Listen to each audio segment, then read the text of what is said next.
अगर दो OH लगे हैं तो उसको बोला जाता है डाईहाइड्रिक एल्कोहल। क्या बोलते हैं? Dihydric alcohol. वहां भी हमने चीजें करी है ना ऐसे।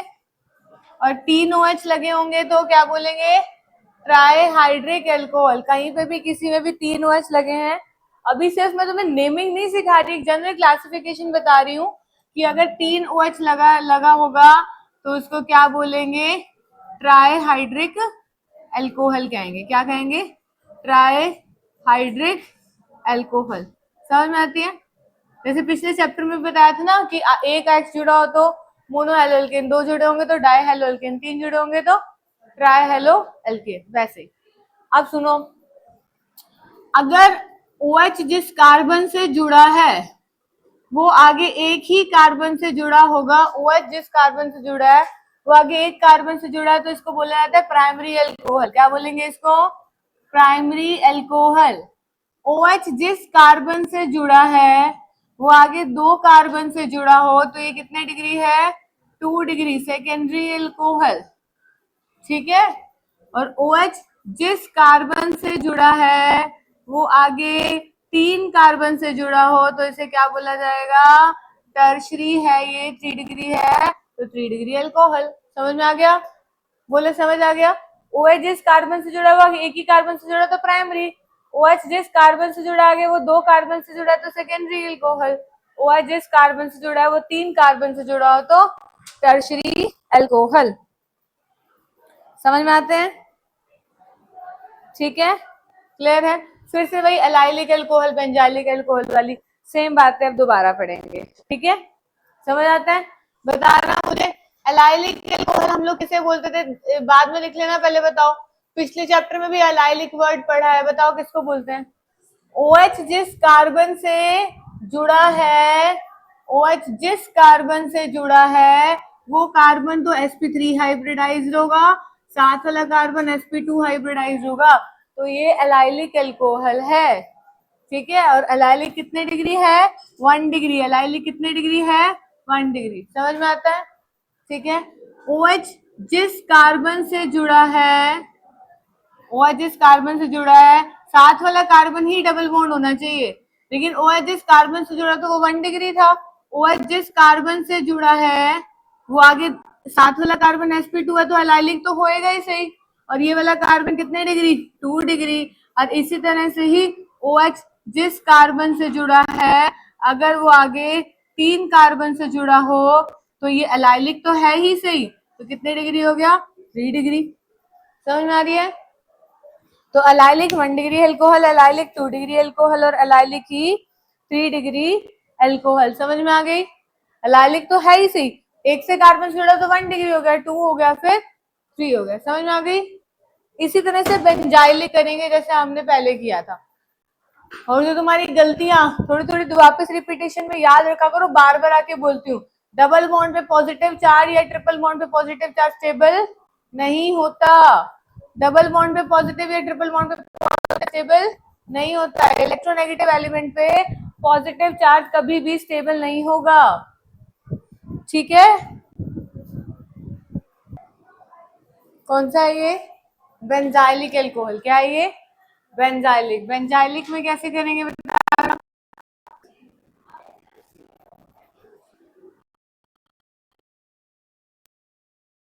है?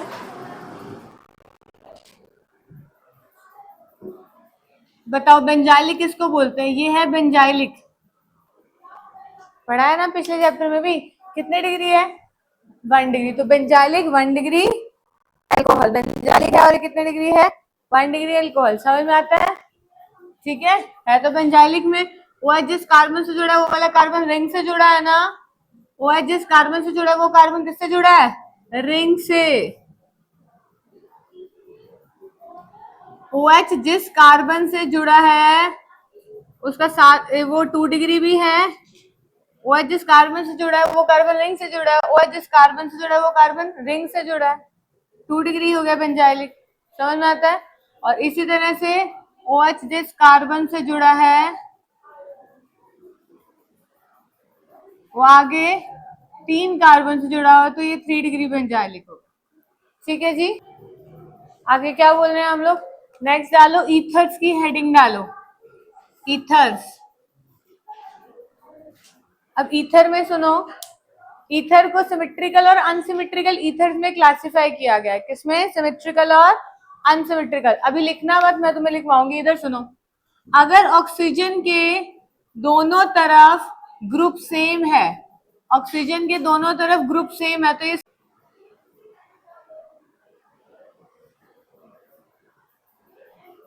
then we called symmetrical ether, then we called it is symmetrical ether, then we called it is symmetrical ether, then we called it is symmetrical ether, then we called it is symmetrical ether. If the group, next time लिखो, if the group attached to the oxygen atom are different, if the groups attached to the oxygen atom are different, if the groups attached to the oxygen atom are different, then we call unsymmetrical ether, then we called it as unsymmetrical ether, then we called it as unsymmetrical ether. समझ में आ गई? आगे बोलो, example लिख लो। ये किसका example है? Symmetrical ether का। और नीचे वाले दो एग्जाम्पल किसके दिए हैं? अनसिमेट्रिकल ईथर के। ग्रुप सेम हो तो सिमेट्रिकल ईथर, ग्रुप डिफरेंट हो तो अनसिमेट्रिकल ईथर। ठीक है? हर चैप्टर में नेमिंग तो फिर भी साथ साथ सिखाई ही है आपको। ऑल्दो 11th क्लास में आप पढ़ चुके हो नोमेनक्लेचर, पिछले चैप्टर में भी आपको बताई है, फिर भी नोमेनक्लेचर साथ साथ जो भी उस चैप्टर की है, इस चैप्टर में भी जो साथ साथ नोमेनक्लेचर पढ़ेंगे इस चैप्टर की। लेकिन ऑल ओवर तो आप डिटेल में 11th क्लास में आपने पढ़ा है, तो नहीं याद तो थोड़ा रिवाइज करो। मैं तो चैप्टर के हिसाब से पिछली बार भी करवा दी, इस बार भी एग्जाम्पल्स करा लेते हैं। ठीक है?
नाम लिखना तुम इसके।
मिथेनॉल क्या है इसका नाम?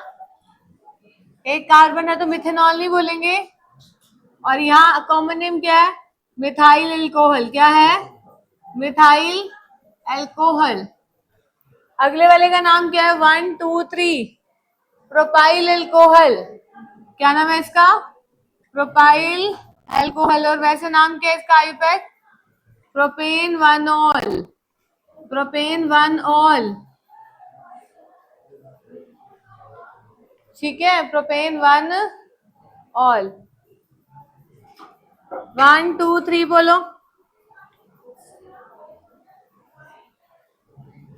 ये क्या है? Isopropyl alcohol. Isopropyl alcohol. और ये क्या है? Propane two all.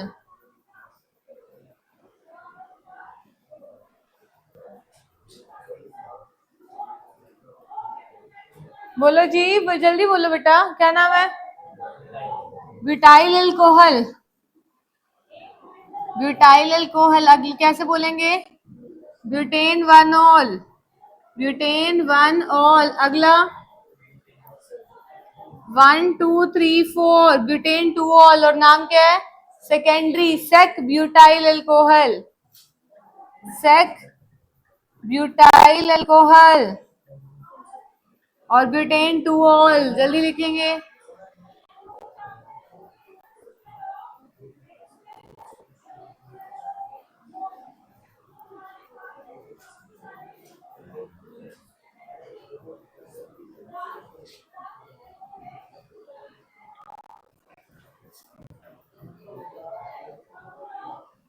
नेक्स्ट बोलो। Iso butyl alcohol. आइसो हुआ क्या? ये आइसो हुआ क्या? लास्ट। अरे पिछले बेटा चीजें याद नहीं रखते। तुम्हें पिछले चैप्टर में पढ़ाया तो था। पेरेंट चेन में लास्ट से पहले वाला, पेरेंट चेन में लास्ट से पहले वाले पे एक हैंगिंग होता है तो उसको आइसो बोलते हैं। भूल जाते हो यार तुम तो। भूलोगे तो काम चलेगा ही नहीं। क्या नाम है इसका? Isobutyl alcohol. Isobutyl alcohol. और दूसरा नाम बोलो जी। 1 2 3 बोलो। 2 पे मिथाइल प्रोपेन वन ऑल। 2 पे मिथाइल प्रोपेन वन ऑल। 2 पे मिथाइल प्रोपेन वन ऑल। अगला बोलो। टर्ड ब्यूटाइल एल्कोहल। Butyl alcohol. दूसरा नाम क्या है? 1 2 3 2 पे मिथाइल प्रोपेन टू ऑल। ठीक है, 2 पे मिथाइल प्रोपेन टू ऑल। ठीक है, आगे बोलो। इसका नाम क्या है? पिछले चैप्टर में पढ़ा। Ethylene glycol. एडजेसेंट भी होते हैं तो उसको क्या बोलते हैं? Ethylene glycol. और क्या है इसका नाम? इथेन 1 2 डायोली। जैमिनल है या विसिनल है? विसिनल है। ठीक है, और है क्या नाम इसका नाम? Ethane 1 2 diol. इथेन 1 2 डायोल है क्या? ये विसिनल। और ये क्या है? इसका कॉमन नेम होता है ग्लिसरॉल। क्या नाम होता है? ग्लिसरॉल। आईयूपैक नेम क्या होगा? Propane 1 2 3 triol. 1 2 3 ट्रायोल।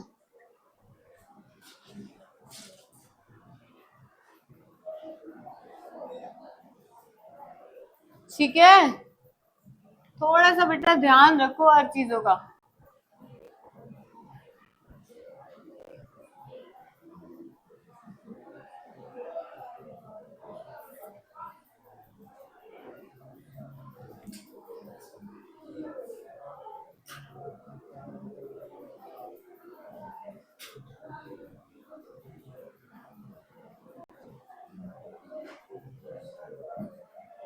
अब आगे करते हैं फिनॉल के लिए। अब फिनॉल के लिए करेंगे।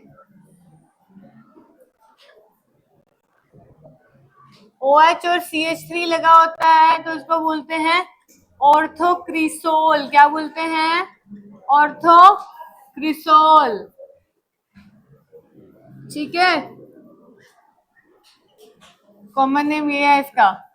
मेटा पे लगा होगा तो मेटाक्रिसोल, ऑर्थोक्रिसोल, मेटाक्रिसोल। और ये पैरा पे लगा होगा तो पैराक्रिसोल। ठीक है, और IUPAC common name, IUPAC name क्या होगा?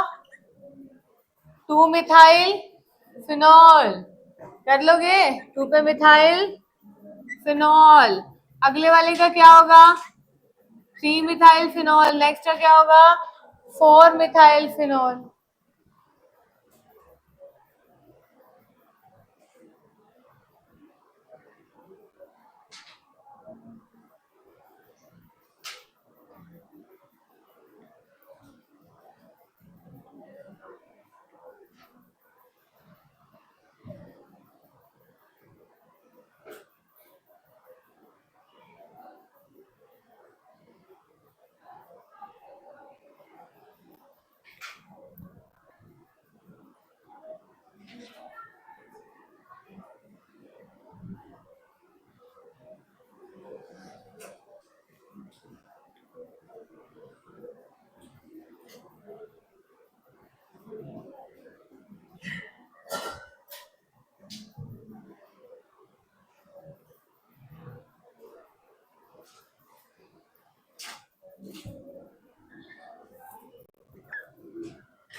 इसका नाम क्या है? कैटिकोल। क्या नाम है इसका? कैटिकोल। और क्या बोलेंगे? 1,2 benzene, 1,2 diol. Benzene, benzene 1,2 diol. Benzene 1,2 diol. ठीक है,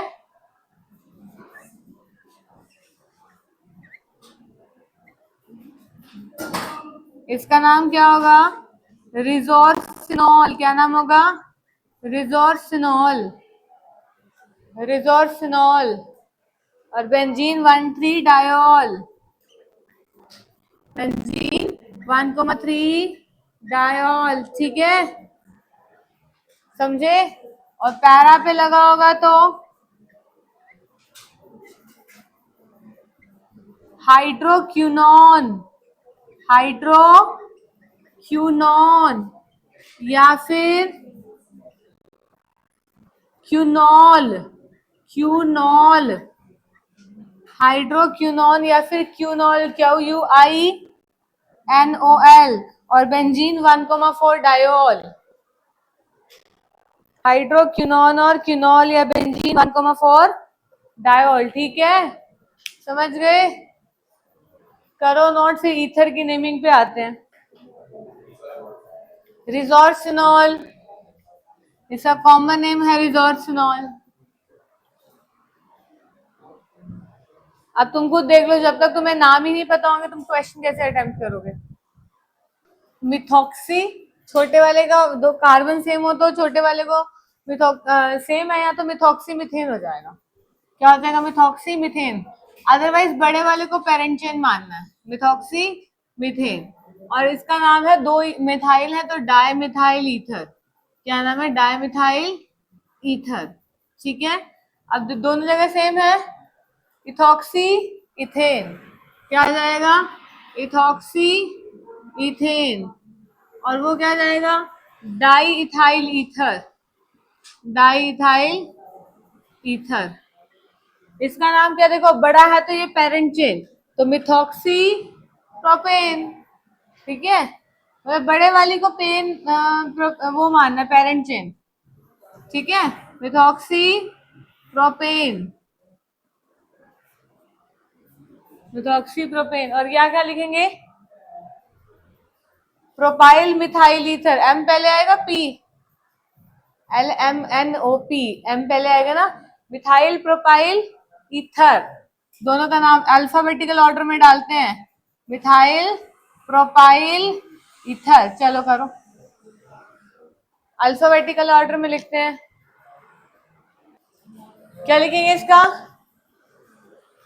methyl phenyl ether, methyl phenyl ether, methyl phenyl ether. अगले वाले का नाम क्या हुआ? इसका कॉमन नेम, आयुर्वेदिक नेम क्या हुआ? Methoxy benzene, methoxy benzene. करो आगे फटाफट से।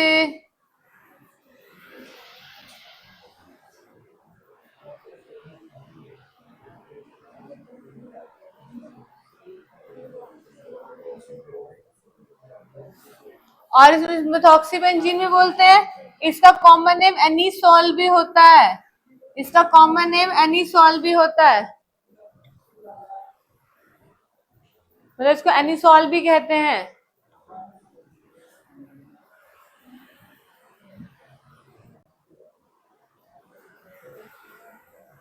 ठीक है, उधर लिख लेना एनिसोल को, मैंने यहाँ लिख दिया गलती से, आयुर्वेदिक नेम में लिख दिया, कॉमन नेम है ना एनिसोल, मैं यहाँ लिखना चाहिए था, वहां लिख बैठी गलती से। और बताओ अगला बोलो, इथॉक्सी बेंजीन, इथॉक्सी हो गया ना, तो इथॉक्सी बेंजीन। और ये क्या हुआ? Ethyl phenyl ether, ethyl phenyl ether. अगला बोलो, फिनॉक्सी, ज्यादा कार्बन ये है, ये है, 7 बाहर वाले, ये 6 है और 7 है, हाँ, तो वो पेरेंट चेन होगी, तो ये फिनॉक्सी हेप्टेन। जो पेरेंट चेन है वो लंबी होनी चाहिए ना, ठीक है, फिनॉक्सी हेप्टेन लिख दो। कॉमन नेम बोलो, कॉमन नेम बोलो।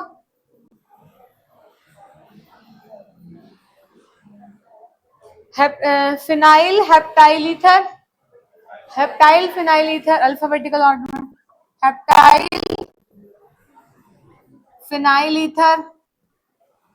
लगाओ, बताओ नेक्स्ट का नाम क्या होगा?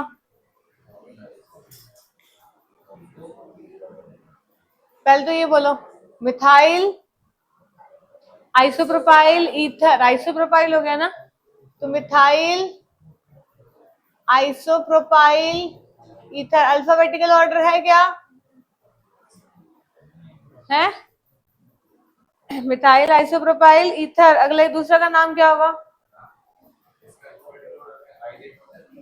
भी देखना होता, आइसो को नहीं देखना। क्या आ जाएगा आयुर्वेदिक नेम? 2 पे मिथॉक्सी प्रोपेन, पेरेंट चेन तो लंबी लेनी चाहिए ना, 2 पे मिथॉक्सी प्रोपेन। अगला बोलो, लंबी चेन कौन सी है? 1 2 3 4 और ये 6, क्या जाएगा?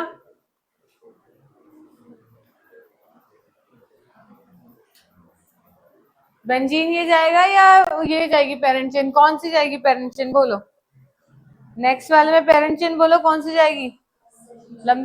अच्छा, उसमें कितने कार्बन? 4, इसमें 6, पेरेंट चेन तो बेंजीन होना चाहिए, ऐसे क्यों बोल रहे हो? लंबी कार्बन जिसमें ज्यादा वो पेरेंट चेन, तो बेंजीन होनी चाहिए पेरेंट चेन, ये तो सब्स्टिट्यूएंट हुआ ना, बोल तो रहे जिसमें लंबी चेन वो पेरेंट चेन होगा, जिसमें ज्यादा कार्बन बेंजीन, तो यहाँ पे क्या होगा?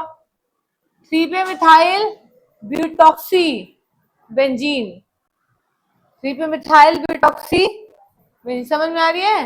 3 पे मिथाइल है, 4 कार्बन के लिए ब्यूटॉक्सी, 3 मिथाइल ब्यूटॉक्सी बेंजीन, ठीक है, ठीक है। और कॉमन नेम क्या जाएगा? फिनाइल आइसोप्रोपाइल, आइसोपेंटाइल, सही है क्या? 5 कार्बन है ना, पेरेंट चेन में लास्ट से पहले वाले पे हैंगिंग है तो आइसो बोलते हैं, अभी तो समझा है, पेरेंट चेन में लास्ट से पहले वाले पे हैंगिंग हो तो आइसो बोलेंगे। Phenyl isopentyl ether, phenyl, isopentyl, ether. ठीक है, इन लास्ट वाले दो का कोई कॉमन नेम नहीं है। आइसो नहीं लिख सकते, पहले अल्फाबेटिकल ऑर्डर में पी आएगा, पी पी दोनों सेम है तो एच आएगा। एच पहले आता है या ई पहले आता है? अच्छा, आइसोपेंटाइल फिर इधर से लिख दो, अल्फाबेटिकल ऑर्डर डालना है।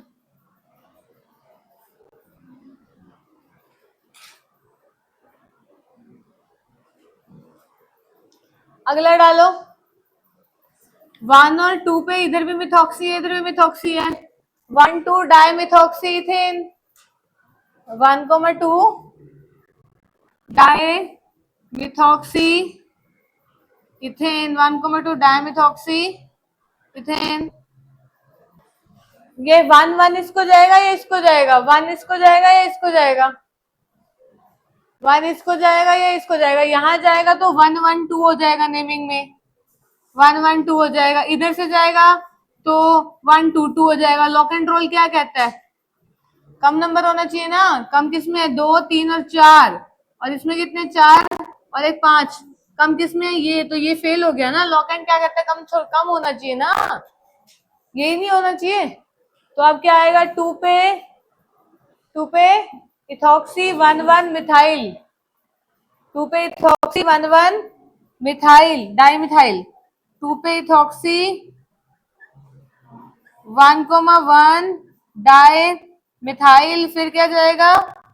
Cyclohexane, cyclohexane. समझ में आती है? लॉक एंड समझ में आता है? इधर से दिया 1 1 2, इधर देते तो इधर से देते तो क्या होता? 1 2 2।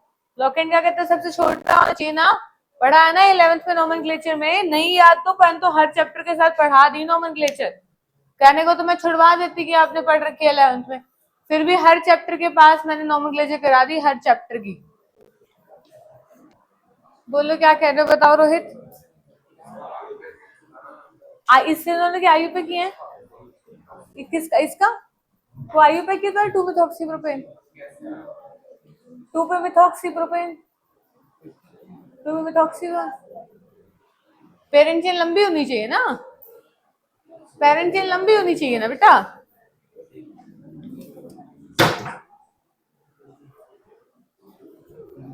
समझ रहे हो? पेरेंट चेन तो लंबी होनी चाहिए ना।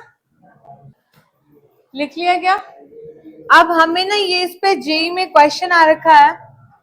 आप मिथेनॉल ले लो, फिनॉल ले लो और मिथॉक्सी मिथेन ले लो। इसको डिस्कस करना है आपस में। हमने बॉन्ड लेंथ बॉन्ड ऑर्डर के बेसिस पे हमने इसको डिस्कस करना है। इस पे क्वेश्चन भी आया हुआ है, ठीक है? तो मिथेनॉल ले लिया, फिनॉल ले लिया, मिथॉक्सी मिथेन ले लिया, मिथेनॉल ले लिया, ठीक है? फिनॉल ले लिया,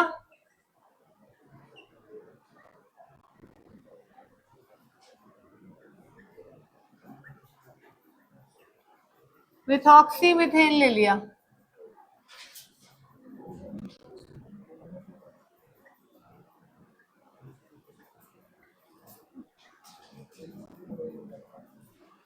थोड़ा सा इसको टिल्ट करके लिख देते हैं।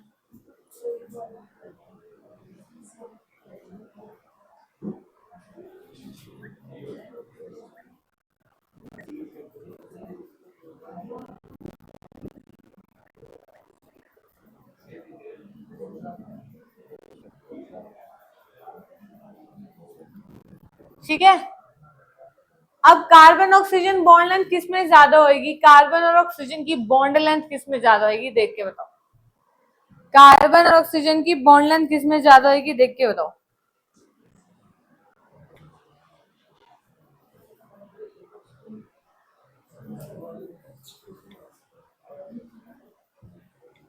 किसमें ज्यादा होगी? क्यों ज्यादा होगी? अच्छा, उसमें क्या है? उसमें से थर्ड में ज्यादा होगी जो कार्बन ऑक्सीजन। कैसे देख रहे हो? स्ट्रॉन्ग बॉन्ड कहां से दिख रही है तुम्हें? स्ट्रॉन्ग या वीक कैसे देखते हैं? पिछला चैप्टर पढ़ लिया, जीओसी पढ़ ली।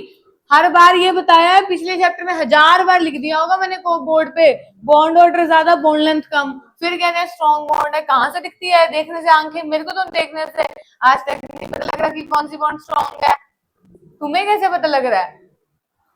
कितनी बार बॉन्ड ऑर्डर ज्यादा बॉन्ड लेंथ कम लिखा है बोर्ड पे? 1000 बार लिखा होगा मैंने, क्योंकि हर रेजोनेटिंग स्ट्रक्चर में यही बात आ जाती है और हर बार लिखा है। फिर तुम बॉन्ड ऑर्डर को वीक और स्ट्रॉन्ग को देखने से कैसे बोल रहे हो? कह रहे हो ये वीक है स्ट्रॉन्ग है। बॉन्ड ऑर्डर देखो फिर लगाओ, वो भी बॉन्ड ऑर्डर 1, वो भी बॉन्ड ऑर्डर 1।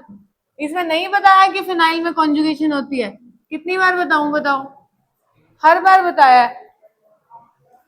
रिंग के बाद लॉन पेयर है तो कॉन्जुगेशन में जाएगी, बॉन्ड ऑर्डर बढ़ गया, बॉन्ड ऑर्डर क्या आएगी? कम। इसकी 136 पिकोमीटर होती है कार्बन ऑक्सीजन की, इस कार्बन ऑक्सीजन की 142 पिकोमीटर होती है, और इस कार्बन ऑक्सीजन की इसके बराबर ही होती है 141। 142 141 उससे कोई फर्क नहीं पड़ता, सेम है दोनों। ये भी 141, ये भी 141, कोई मर्जी ले लो।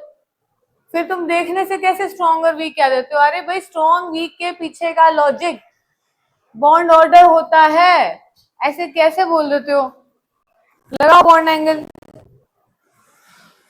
लगाओ bond angle.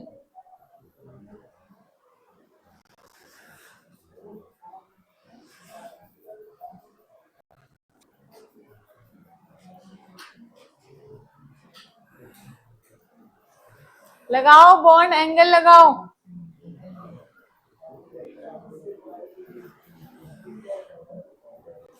Carbon oxygen hydrogen का बॉन्ड एंगल लगाओ। ये बॉन्ड एंगल कितना होगा? यहां से बॉन्ड एंगल बताओ कितना होगा? ये कितना आएगा? ये कार्बन कैसा है? sp3 hybridise. ये भी कैसा है? sp3 hybridise. कितना एंगल होता है sp3 का? लगभग 109। पढ़ा है ना? तो इसका 108.9 डिग्री होता है, लगभग 109 ही तो है, कोई दिक्कत थोड़ी है। ये भी कितना है? 109 ही है। यहाँ कितना है?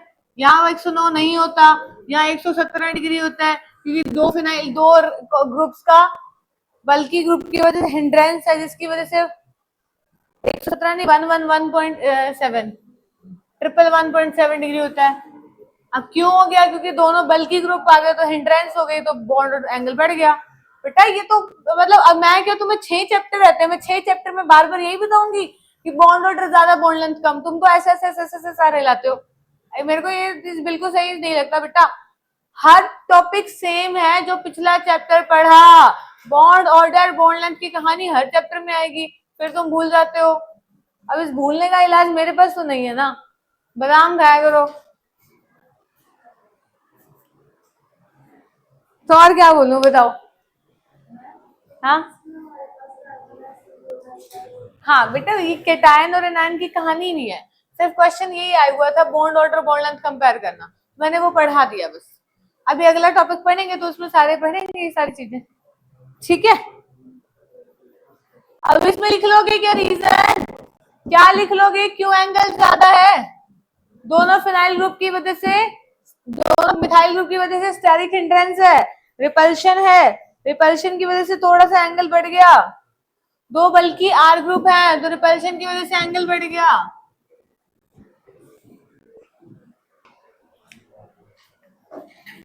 प्रिपरेशन ऑफ अल्कोहल, फर्स्ट डालना है फ्रॉम एल्कीन, इसमें पढ़ेंगे bye acid catalysed hydration, bye acid catalysed hydration. अब सुनो क्या एग्जांपल है, एल्कीन से अल्कोहल बनाएंगे। एल्कीन पढ़ा है, एल्कीन की रिएक्शन अगर हम वाटर के साथ कराते हैं in the presence of acid, alkene की रिएक्शन वाटर के साथ कराते हैं in the presence of acid, तो बन जाता है CH3CH2OH। क्या बन जाता है? CH3CH2OH। और यहां से मान लीजिए आपके पास ये एल्कीन है, इसकी रिएक्शन वाटर के साथ कराए in the presence of H+, ठीक है, तो फिर क्या आ जाएगा OH। अब OH कहाँ आएगा थोड़ा सा मुझे बताना, लास्ट वाले कार्बन पे आएगा या पहले वाले कार्बन पे आएगा, बीच वाले पे? क्यों 2 डिग्री क्या 2 डिग्री कार्बोकेटाइन बनेगा भाई, 2 डिग्री कार्बोकेटाइन बनेगा, वाटर H प्लस है, ध्यान से सोचो, मैकेनिज्म पे आओ, मैकेनिज्म पे आओ। ठीक है, सबसे पहले लिखो first step number 1, protonation of alkene, protonation of alkene, protonation of alkene to form carbocation, to form carbocation by, इधर सुन लो, by electrophilic attack, protonation of alkene to form carbocation by electrophilic attack of H3O positive ion। इधर सुनो हुआ कैसे है, सबसे पहले water होता है, वाटर H प्लस के साथ अटैक करता है, ये लॉन पेयर है, इस पे अटैक करेगा, क्या बनेगा H3O पॉजिटिव बन गया, बन गया। स्टेप नंबर 2 क्या होता है, attack of alkene on this H3 positive ion, ठीक है, attack of alkene, nucleophilic attack, लिखो, सुनो बेटा जल्दी सुनो, इधर हाथ से सारा हो गया।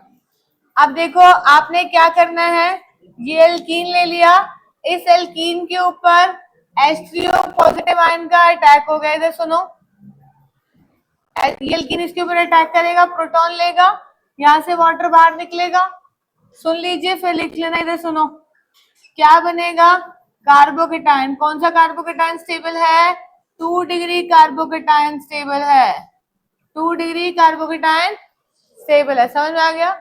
तो सेकंड स्टेप नंबर क्या है, स्टेप 2, इस कार्बोकेटाइन के ऊपर कौन आगे अटैक करेगा, water, nucleophilic attack of water on carbocation, क्या लिखूंगी, न्यूक्लियोफिलिक अटैक ऑफ वाटर, ध्यान से सुनो, attack of water on carbocation, on carbocation, ध्यान से समझ में आ रही है मैंने करा क्या है, ये समझाने के लिए मैकेनिज्म किया, सबसे पहले वाटर H प्लस के साथ अटैक करेगा, H3O पॉजिटिव बनाएगा, तो एल्कीन ने H3 पॉजिटिव के साथ अटैक करके कार्बोकेटाइन बनाया, यही कार्बोकेटाइन क्यों बनाया, क्योंकि वो स्टेबल होता है 2 डिग्री, समझ में आ गई।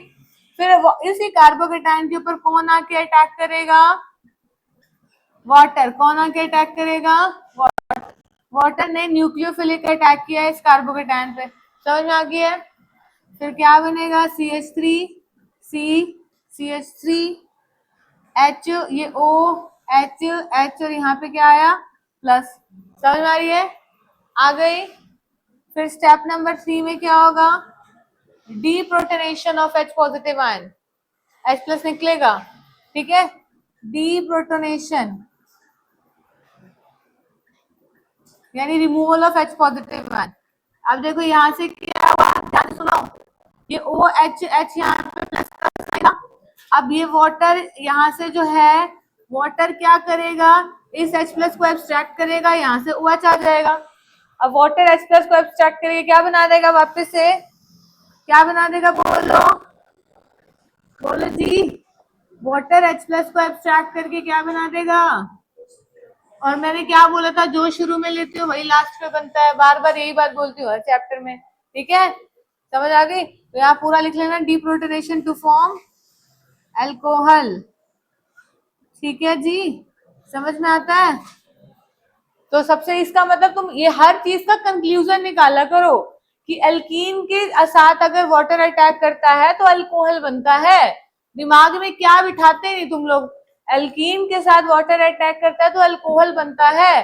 तो क्वेश्चन जब भी हम सॉल्व करेंगे, PYQ सॉल्व करेंगे या कुछ भी सॉल्व करेंगे, तो ये देखेंगे एल्कीन की वाटर के साथ रिएक्शन होकर अल्कोहल बन रहा है, तो हमें वहां पे कार्बोकेटाइन बनता है मैकेनिज्म में, तो हमें ये देखना पड़ेगा कि क्या रीअरेंजमेंट होती है या नहीं होती। तो ये तो तुम सोचोगे ना, मैंने तो पढ़ा दिया, ये तो तुम्हें दिमाग हर क्वेश्चन में लगाना पड़ेगा ना कि एल्कीन की वाटर H पॉजिटिव के साथ अटैक कराते हैं तो मैकेनिज्म में कार्बोकेटायन बनता है, कार्बोकेटायन बनता है तो रीअरेंजमेंट होती है। तो मतलब मुझे ऑप्शन में देखना है कहाँ पे रीअरेंजमेंट हो रही है, ठीक है। फिर देखो एल्कीन है आपके पास, अगर ये एल्कीन होगा तो एल्कीन की रिएक्शन कराएंगे फर्स्ट स्टेप में BH3 के साथ। BH3 का नाम होता है बोरेन, क्या होता है, बोरेन। और सेकेंड स्टेप में कराएंगे NaOH water in the presence of H2O2 hydrogen peroxide. तो ये फॉलो करता है एंटी मार्कोनिकोव रूल, ठीक है। तो नेगेटिव पार्ट वहां जाएगा जहां हाइड्रोजन ज्यादा है, तो आंसर क्या बन जाएगा, वाटर का नेगेटिव पार्ट वहां जाएगा जहां हाइड्रोजन ज्यादा है, तो इस डबल बॉन्ड पे हाइड्रोजन ज्यादा है ना तो वहां जाएगा। और H और OH कैसे होने चाहिए, यहाँ पे हमेशा सिन एडिशन होनी चाहिए, syn addition of H and OH। ये तो है रट्टाफिकेशन, जो तुम रटते हो, यहाँ तो मार्कोनिकोव होगा या तो एंटी मार्कोनिकोव होगा, फिर फंस जाते हो, फिर पूछते हो आंसर में या तो मार्कोनिकोव होना चाहिए था, यहाँ पे क्यों नहीं हुआ, ये रट्टाफिकेशन है। अब तुम्हें मार्कोनिकोव पढ़ाने के लिए पीछे बताया गया है कि भाई उससे पहले कार्बोकेटायन है, स्टेबल है, रीअरेंजमेंट हो रही है मैकेनिज्म में, तो देखो ना, रट्टा मार लोगे तो मार्कोनिकोव, फिर तो बोर्ड वाले बच्चे भी रट्टा मारते हैं भाई, फिर तो वहां काम चलेगा सिर्फ, समझ रहे हो, वहां भी नहीं चलेगा, कई जगह रीअरेंजमेंट तो वहां पर भी है। तो रट्टा मारना नहीं है, जो यहाँ रट्टा लिख दिया ये एंटी मार्कोनिकोव रूल है, रट्टा मार के बैठ जाएंगे, OH वहां जाता है। और सिन एडिशन होती है H और OH की, ये रट्टा मारोगे तो काम ही नहीं चलेगा। जेई नीट में बैठे हो, इतने आसान क्वेश्चन तो वो डालेगा ही नहीं। अब होता कैसे है, मैकेनिज्म पढ़ो। अब ये सारी चीजें कहाँ आई है, 11th क्लास के हाइड्रोकार्बन के चैप्टर में। अब तुम्हें याद नहीं होगी, अगर वैसे तो मैं बोल सकती थी तुमने 11th क्लास में हाइड्रोकार्बन में पढ़ लिया है, पढ़ लिया है 11th क्लास में हाइड्रोकार्बन में एल्कीन के टॉपिक में। अब नहीं याद तो कुछ नहीं कह सकते, कई कई जगह BH3 की जगह ना B2H6 भी ले लेते हैं, तो वो भी कोई दिक्कत नहीं है क्योंकि उसी का वो डाइमर है, ये बात को याद रखना, BH3 की जगह B2H6 भी ले लेते हैं, वो कोई दिक्कत नहीं है, उसका डाइमर है।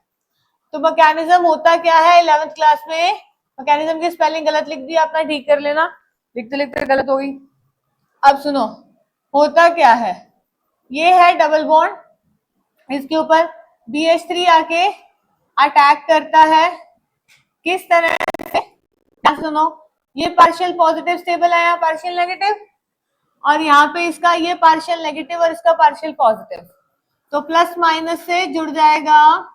ध्यान से सुनो, ये H आ गया और यहाँ पे क्या है, ये partial plus partial minus partial minus partial plus, समझ में आती है, आती है। क्यों इस पे पार्शियल माइनस आया, ज्यादा इलेक्ट्रोनेगेटिव है, इसकी इलेक्ट्रोनेगेटिविटी वैल्यू 2.51 है, इसलिए ज्यादा इलेक्ट्रोनेगेटिव है, समझ आ रही है, इसलिए इसमें माइनस आया, इसमें प्लस आया, पूछते ही नहीं है यहाँ पे माइनस क्यों है, आधों को पता नहीं होगा, जो इलेक्ट्रोनेगेटिव है उसमें माइनस का साइन आएगा भाई, समझ में आ गई। और ये क्या बनी है, ट्रांजिशन स्टेट, ट्रांजिशन स्टेट उसे बोलते हैं जहाँ पे बॉन्ड की ब्रेकिंग और बॉन्ड की फॉर्मेशन दिखाते हैं, ठीक है जी, समझ गए, पूछा करो जो नहीं समझ में आता, ठीक है, समझ में आ गई।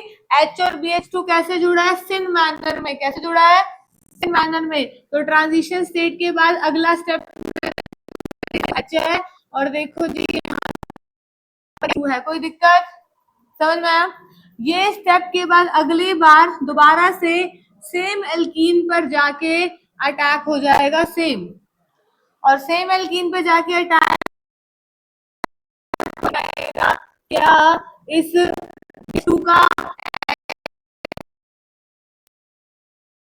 पार्शियल माइनस और ये पार्शियल माइनस, और ये क्या होगा BH, और ये CH2 और ये क्या है CH3, और ऐसे से जुड़ गया, समझ में आ गई, कोई दिक्कत है, बोलो जी। ये प्लस माइनस और प्लस फिर से क्या है, ये ट्रांजिशन से, समझ में आई। फिर इसको खोल दो, क्या बनेगा, CH3 CHH CH2, ये पूरा क्या है BH CH2 CH2 CH3। अब इतना लिखने की बजाय मैं इसको ऐसे लिख सकती हूँ, CH3 CH2 CH2 है ना चीज, तो मैं ऐसे लिख सकती हूँ BH CH2 CH2 CH3 का होल ट्वाइस। कोई दिक्कत है क्या? बोलो कोई दिक्कत है क्या? नहीं लिख सकती। अब इसके ये फिर से किस पे अटैक करेगा? एल्कीन पे करेगा। तब तक करेगा जब तक इसका ये वाला H नहीं उड़ता। ऊपर जा रही हूँ क्योंकि जगह नहीं है, ठीक है। तो क्या आ गया? CH3 CH CH2 dot dot dot dot dot dot, partial plus partial minus, BH का H dot dot dot B CH2 CH2 CH3 का होल ट्वाइस। कोई दिक्कत? फिर से क्या बनी? Transition state. जगह नहीं है, ऊपर घुमा रही है, तुम लोग कॉपी में तरीके से लिखना, ठीक है बेटा। मेरे पे तो बोर्ड पे जगह नहीं है तो मेरे को लिखना पड़ रहा है। फिर क्या बनेगा? CH3 CH2 CH2 और ये क्या है? B CH2 CH2 CH3 का होल ट्वाइस। इसको आप ये नहीं लिख सकते बेटा क्या? B CH2 CH2 CH3 का होल थ्राइस नहीं लिख सकते? लिख सकते हो ना? लिख सकते हो। इसका नाम क्या है? Try alkyl borane. क्या नाम है? Try alkyl borane. ये पहला स्टेप खत्म हुआ है अभी तक। और ट्राई एल्काइल बोरेन के बाद सिन एडिशन तुम्हें दिख गया, एच और BH किस तरह से जुड़े हैं सिन मैनर में, दिख गया। अब इसके बाद ये पहले स्टेप के बाद सेकेंड स्टेप में क्या होता है बेटा? स्टेप नंबर 2 आ गया। H2O2 है, OH minus ion in the presence of water. तो अब मेरी बात सुन लो। अब ये जेई नीट का काम यही है। कैसे क्वेश्चन आते हैं हमारे एग्जाम में? जिस कार्बन से बोरोन जुड़ा है उसी कार्बन पे OH आएगा। जिस कार्बन पे बोरोन जुड़ा उसी कार्बन पे, तो CH3 CH2 CH2 कार्बन इससे जुड़ा है, जुड़ा है इस कार्बन से, तो यहाँ पे क्या आएगा? OH। कितने मॉलिक्यूल बनेंगे? 3। और बाकी H3BO3 बाहर निकल जाएगा। कोई दिक्कत है? ठीक है जी, पक्का समझ आ गई। H3BO3 का नाम होता है बोरिक एसिड। और मेरा थोड़ी सी बोर्ड पे जगह कम की वजह से कंजस्टेड लिखा गया। आपको समझ में आ रही है कहां से कहां पहुंची हूं मैं? पक्का क्लियर है? कोई दिक्कत है? मैकेनिज्म को दोबारा गो थ्रू करना, कल कल तुमसे बोर्ड पे लिखवा के देखूंगी पूरा, ठीक है? समझ गए? चलो